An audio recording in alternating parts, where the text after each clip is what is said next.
I wonder, when Jesus knelt down to wash the feet of his disciples, did his feet still smell of the nard that Mary had poured on them in her lavish act of love many days prior? A perfume meant to anoint the bodies of those who had died, with a smell so strong it could quench the stench of death.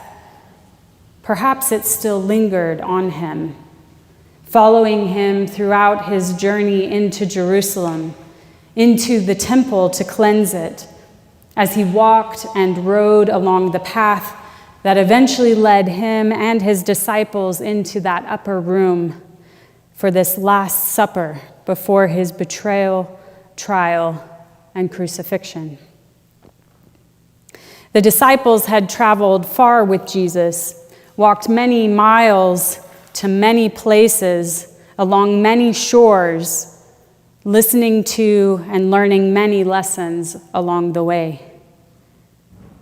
I wonder if their blisters had turned to calluses. Had the soles of their feet grown weary, dry, and cracked with dirt? Here in this upper room, Jesus gives them one final lesson, a commandment, that you love one another. Just as I have loved you, he demands, you also should love one another. By this, everyone will know that you are my disciples, if you have love for one another. But before he gives that command, he models this love, an echo of Mary's act, by washing the feet of each of his disciples. Assuming the posture of servant, Jesus holds the feet of each disciple and gently cleans them. Peter, at first, wants nothing to do with it, which makes so much sense. Letting anyone touch your feet requires trust and vulnerability. But can you imagine the awe and wonder it must have brought up to have Jesus, God incarnate, God in a human body, holding your feet and washing them? And yet, we as image bearers of God can enter into that sacred imagination. Because in a few moments, we also will pour water into a basin and wash each other's feet. Participating in the foot washing is more than entering into the space that Jesus inhabits, however. It is entering into our own brokenness and vulnerability and having the opportunity to enter into another's brokenness and vulnerability. That is a scary space.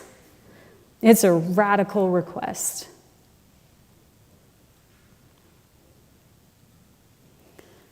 When we kneel at the feet of another, take their feet into our hands and look into their eyes for a moment, we cannot not be transformed. In kneeling, we develop a posture of humility and compassion that is necessary for recognizing the vulnerable within our midst.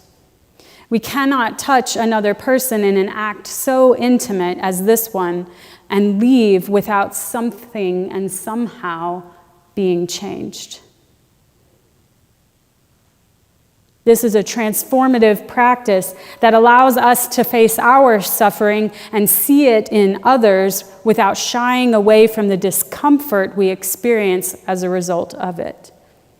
It allows us to love, to cherish each other in our entirety. Because our feet have stories. They have carried us to many places, both good and bad, through both great pain and great joy.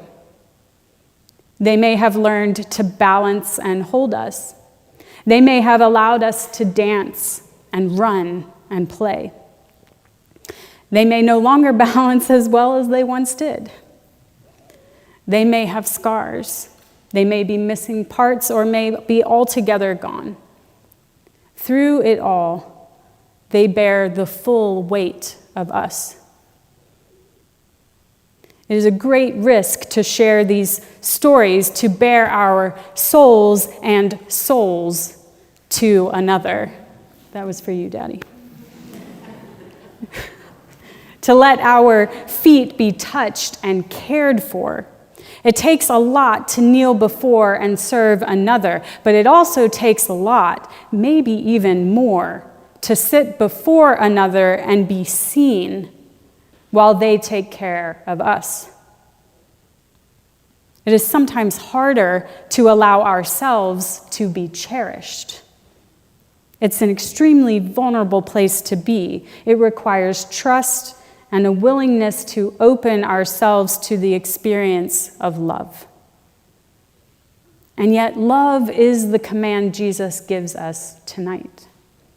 To enter into that beautiful dance and flow of giving and receiving, to cherish and to be cherished.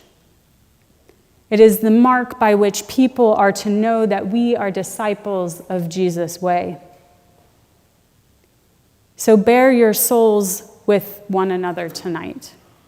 Share those embodied stories and let that love guide you through the rest of this Holy Week journey and into that resurrected hope we proclaim to the world.